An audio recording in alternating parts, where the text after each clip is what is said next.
मेरा नाम है सौरभ मेहता और आप देख रहे हैं हमारा नया चैनल द खबरनामा।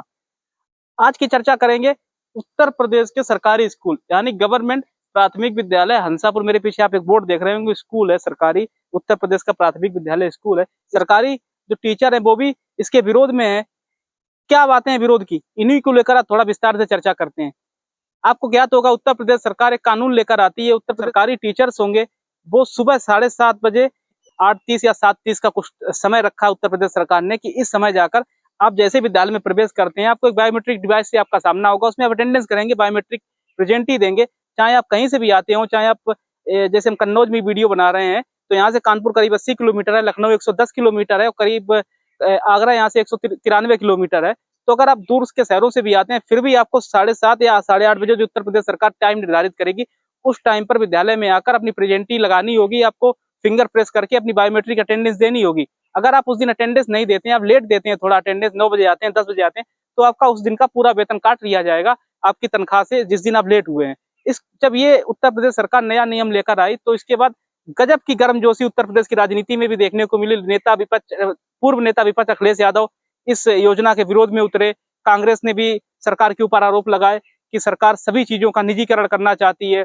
जो शिक्षक संघ है वो भी धरने पर बैठ गए कि नहीं, ये योजना जो सरकार लेके आई है ये निजीकरण का एक उद्देश्य है, ये योजना सफल नहीं होगी और योजना गलत है। बारिश का मौसम चल रहा है, टीचर समय से विद्यालय कैसे पहुंचेंगे? ये तमाम सारे मुद्दे लेकर विपक्ष भी हमलावर था और शिक्षक भी हमलावर थे। जगह जगह धरना प्रदर्शन हुआ, कलेक्ट्रेट में धरना प्रदर्शन शिक्षकों ने किया, बंद का ऐलान किया, कई तरीके के कार्यक्रम चलाए गए। अंततः ये हुआ कि उत्तर प्रदेश सरकार ने ये कहा किसी भी समय आप बायोमेट्रिक दे सकते हैं स्कूल खुलने के बाद, उसके बाद या फिर आप जब छुट्टी लेकर मतलब छुट्टी के टाइम घर जाते हैं तब इसमें मतलब आप बायोमेट्रिक दे सकते हैं।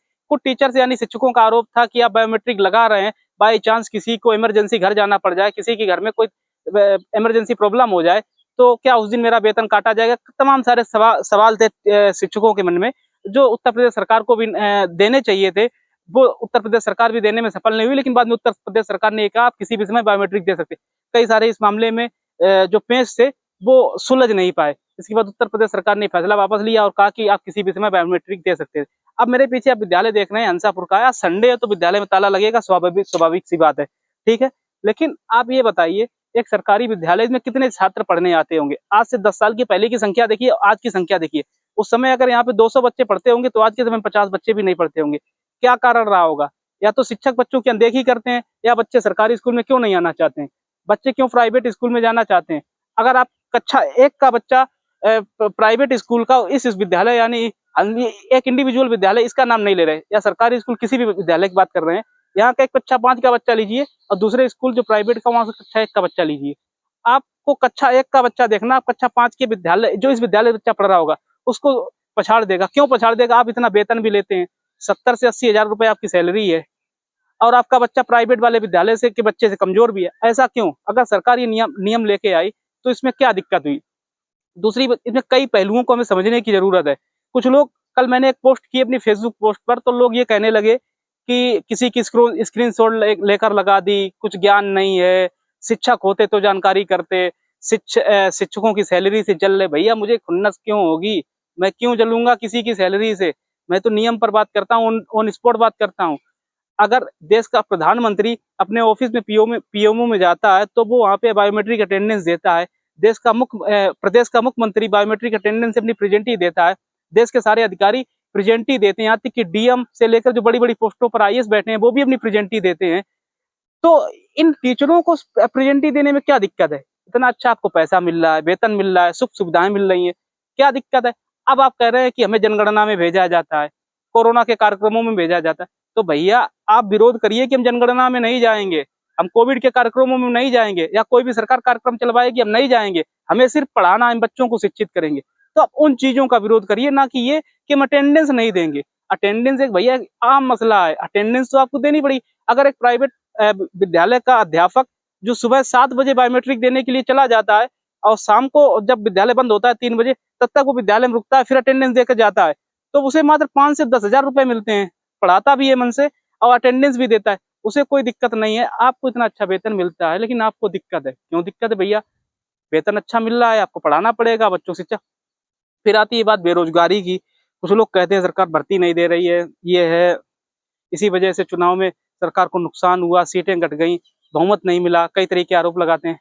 भैया जब टीचर समय से नहीं आएंगे, बच्चों को शिक्षित नहीं आप करेंगे समय से, और जैसे कि एक परसेप्शन बनाया जाता है कि बेरोजगारी फैलेगी, जब इन विद्यालयों में बच्चे नहीं बढ़ेंगे तो कैसे आपकी बेरोजगारी दूर? जब यहाँ छात्र बढ़ेंगे तब अध्यापकों की आवश्यकता होगी कि अगर इस विद्यालय में 50 छात्र पढ़ रहे हैं तो दो अध्यापक पर्याप्त हैं। अगर इसी में 300 छात्र पढ़ेंगे भविष्य में तो यहाँ पे 5 मास्टर की जरूरत होगी, 6 की जरूरत होगी। ऐसे धीरे धीरे शिक्षकों की भी तादाद बढ़ेगी, तो इन विद्यालयों में बच्चे बढ़ेंगे तो शिक्षकों की ऑटोमेटिक सरकार को भर्ती करनी पड़ेगी। तो मेरे हिसाब से जो अटेंडेंस का नियम है, सरकार का समर्थन करना चाहिए टीचरों को, मेहनत से स्कूल जाना चाहिए, पढ़ाई करवानी चाहिए बच्चे से, जिससे देश के बच्चे पढ़ें। इसमें एक बोर्ड लगा हुआ सर्व शिक्षा अभियान, सब पढ़ें सब बढ़े। स्लोगन तो दे दिया गया, लेकिन अभी भी कई बच्चे हैं जो बिना शिक्षा लिए ही गांव में रहते हैं और अपने स्कूल नहीं जा पाते, घरों में रहते हैं। उनको भी स्कूल जाने की कोई योजना सरकार को लानी चाहिए। मेरे हिसाब से सरकार का बहुत अच्छा डिसीजन है, इस नियम को पालन कराना चाहिए। आपको अटेंडेंस लेनी चाहिए, बायोमेट्रिक अटेंडेंस लेनी चाहिए। इसमें लेने में क्या दिक्कत है? आप अटेंडेंस, जब सूबे का मुख्यमंत्री अटेंडेंस बायोमेट्रिक देता है तो ये टीचर्स क्यों नहीं अटेंडेंस देंगे? इनको क्या दिक्कत है अटेंडेंस देने में? अगर छात्र सुबह 7:30 या 8:30 पे प्रेजेंट हो जाता तो टीचर क्यों नहीं आएंगे भैया 7:30 और 8:30 पर?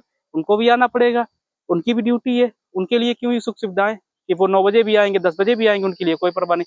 ऐसा नहीं होना चाहिए। मेरे हिसाब से जो सरकार ये योजना लाई है बहुत अच्छी योजना लाई है। आपको इस योजना के बारे में क्या लगता है? और आपको अगर कुछ इसमें सवाल हैं और कुछ मैं बताने में भूल गया हूँ तो कृपया कमेंट करके बताएं, वो भी हम बताने की कोशिश करेंगे।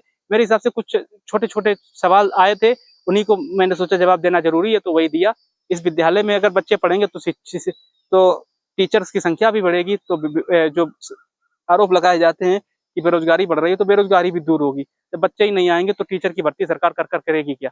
नियम बढ़िया है, पालन कराना चाहिए सख्ती से। और जो टीचर विरोध कर रहे हैं, मेरे हिसाब से अटेंडेंस का विरोध ना कर जनगणना, कोविड के कार्यक्रम और जो जनसंख्या के जो कार्यक्रम चलते हैं उनको लेकर विरोध करना चाहिए कि ये कार्यक्रम हम नहीं कर पाएंगे, सिर्फ हमें पढ़ाने जाना, पढ़ाएंगे बस। यानी सौरभ सत्ता को दीजिए इजाजत और हमारे चैनल को देखते रहिए द खबरनामा को।